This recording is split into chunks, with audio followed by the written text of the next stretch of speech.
Hello sa mga ka-pawn shop ko dyan. Eto, nakagala si Inday niyo. Nag-visit sa Cebuana Pawn Shop para tubusin ang naisanla natin last time na nai-update sa inyo. At para rin makapagpa-appraise kung magkano na ang sanla update ngayon kay Cebuana Pawn Shop kasi isang buwan na rin ang nakalipas nung last na may update ako sa inyo. Kaya, keep on watching till the end. Eto, magsasign mo tayo. Pag may babalik. Ay, ang dami na eh. Ay, marami. Marami dyan, di ba? Puro resibo ko yung nandyan.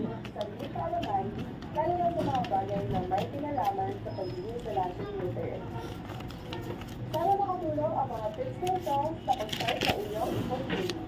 Hanggang sa muli sa Cebuana, ako ulit ang inyong company, Wonderful Lasang at ang pangalan ng Christmas Life Project.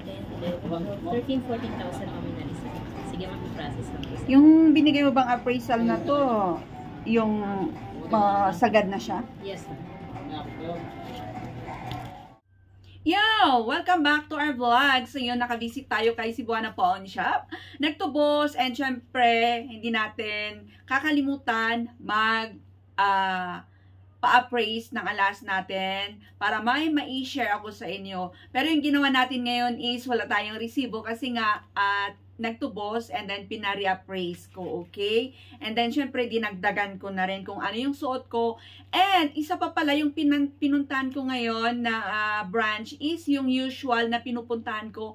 Pag nagpo-pawn shop ako, nagsasanla ako, yun yung nasa mismong sentro, okay? Unlike last time na yung na-share ko sa inyo na sa malayo, sa may palengke pa ako pumunta. Kaya yung nakuha ko last time is medyo mababa kasi ang reason doon is first time ko, as in first time. And bakit ganon? Ewan ko. Kasi yung iba naman is kahit first time is binibigay talaga nila kung ano yung standard appraisal ng mga carats ng mga alahas, okay? Kaya eto yung nakita nyo, eto yung natubos ko, ayan. Yung sobrang naka-zoom, parang kita lahat yung butas ng aking mukha. Aking pores, kita nyo, pwedeng mabilang na rin. Charot. Ayan, so, eto yung tinubos ni Kachorpang nyo. Ayan. Start na natin sa 14 carats muna since may suot-suot ako that time. Hindi to naka-pawn shop, sinuot ko na lang. And isa pa pala is bago yung staff ni Cebuana. Hindi yung dati na appraise sa mga alas ko bago, parang yung mga pawn shop kasi is shifting yan, papalit-palit, hindi ko alam kung paano yung nila, pag-shift nila or monthly or whatever, basta bago yung mga nandun na staff ngayon. So this one is same pa rin talaga, kaya ayan, eto yung 14 carats ito with diamond siya. And ang lumalabas na program nito, ayan, kung hinihintay mo kung magkaan ng 14 carats is 2,698. O, di ba? Ang inaano lang dito is yung gold solid gold. Kahit diamond pa yan, yun pa rin yung binibigay na appraisal nung alahas ko na kahit real diamond siya. Ewan ko, kaya talagang medyo nagli-lessen or hindi na ako bumibili ng mga jewelry na may diamond. Kasi nga, pag kailangan ko ng pera, and then itatakbo ko yan sa pawn shop, ang pinimpresyohan lang doon is yung solid gold. Kaya pag gusto mong mag-invest, pag nandito ka talaga sa Philippines, is go for solid gold. And yun din yung ina-advise nila sa mga pawn shop na, madam, sa amin, yung may mga stones, yung may mga palamuti dyan, walang value yan sa amin, ganon yung sinasabi nila. Ayun. So, kaya 14 carats is, ulitin ko lang, 2,698. Pag i-compute natin, ang lumalabas na program is yan. Okay? 2,698. 14 carats. Ibig sabihin, same pa rin last time. Hindi pa siya nag-update. Hindi pa siya nagtataas. Okay? And then, 18 carats naman. Kasi since ito palang tinubos natin is both na 21 carats ito. Okay? Kaya, suot-suot ko rin itong aking, Ayan, yung singsing na ito. Kaya napa-appraise natin. And this one is 18 carats para of course makakuha tayo ng appraisal na i-share ko sa inyo. Kahit ang tagal-tagal ko doon, parang naiinis ako. Yun pala is, ang bagal nung system nila. Ayan, ang bagal daw yung, ewan ko, yung internet nila, computer nila, naghahang daw. Kaya natagalan ako sa paghihintay doon 18 carats, ang lumalabas na per gram. Of course, ang binibigay ko na sa inyo is yung per gram ha. Pero, yung mga pawn shop is hindi sila nagbibigay ng per gram. Ako lang, or kayo rin lang. Alam niyo na kung paano yan i-compute. Matagal ko na yung tinuro sa inyo kung paano. Ayun. So, kinumpute ko na siya. Ang lumalabas na per gram na binigay sa akin ni Madam Staff ni Cebuana is 3,318. So, parang nagtaka ako kasi parang bumaba, ano? Yes. And then, chinek ko yung mga old videos ko na na-share ko sa inyo is yung last time na na-share ko sa inyo is parang same lang din pala kasi 3,337 pesos. Parang 20 pesos lang yung parang bumaba, ano? But same, parang lumalabas kasi is parang standard appraisal rate nila ng 18 carats is 3,300 na may putal-putal lang na konti lang. So, 3,318. And yung mostly na nababasa ko dyan sa inyo is 3,500. And may nag-share pa dyan, nagko-comment dyan na ang 18 carats niyo dyan sa inyo ng Cebuana is 3,800. So, napakaswerte niyo. Dito sa aking location is same pa rin, okay? Pa-comment down below kung magkaano ang update ngayong buwan na ito, okay? Comment down below kasi same pa rin. 3,300. Kaya nga, bihira ako mag-share kasi same pa rin. Well, mag-wait tayo ulit after a month. Baka sakaling may taas konti. Kasi po, pag yung mga brand nyo ngayon is ang taas-taas na sobrang mahal na ang brand nyo ng pagbili ng mga jewelries ngayon. So, it's better kung may mga sinanla kayo dyan, better na tubusin nyo yan kaysa bibili kayo ng brand nyo. Kasi malulugi po kayo. Bibili kayo ng brand nyo. 4,000 plus ang per gram. Tapos yung pinon shop nyo, 3,000 plus lang. O di, mura na yun.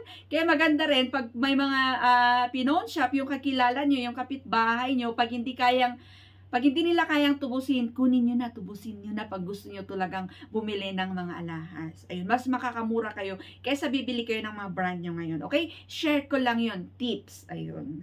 Baka hindi ka makapaghintay Okay, so let's proceed to 18 carats. So, 3 carats lang ang aking may share sa inyo. Okay? 14, 18. JD Lakmanan. Ay, apo, JD Lakmanan. 21 carats. Okay? So, magkaano ang appraisal rate ng 21 carats ngayon? Ito siya, 21 carats. Ang pangit ko ngayon, basta ang pangit ko ngayon.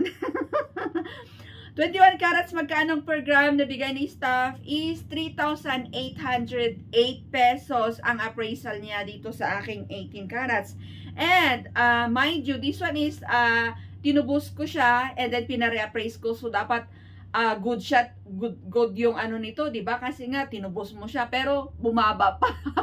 Bumaba pa talaga. 3,808.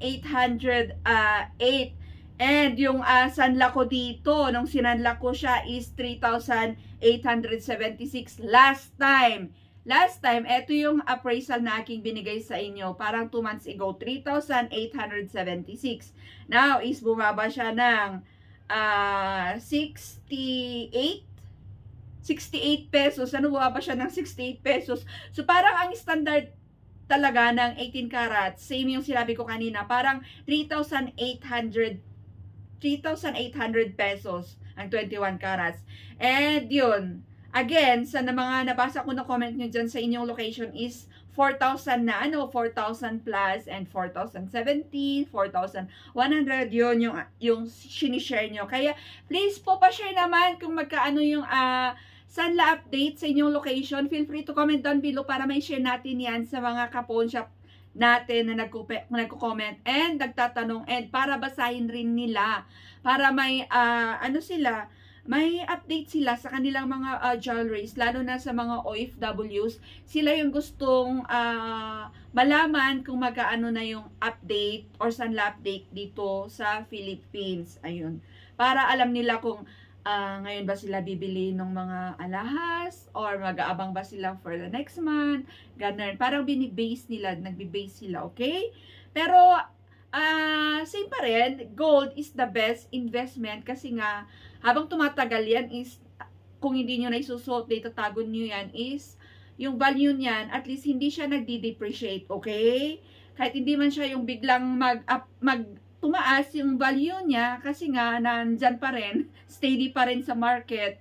Ayun, at least hindi siya yung nagdi-decrease, okay? Tumataas yan at hindi yan nasisira, hindi yan napapanis.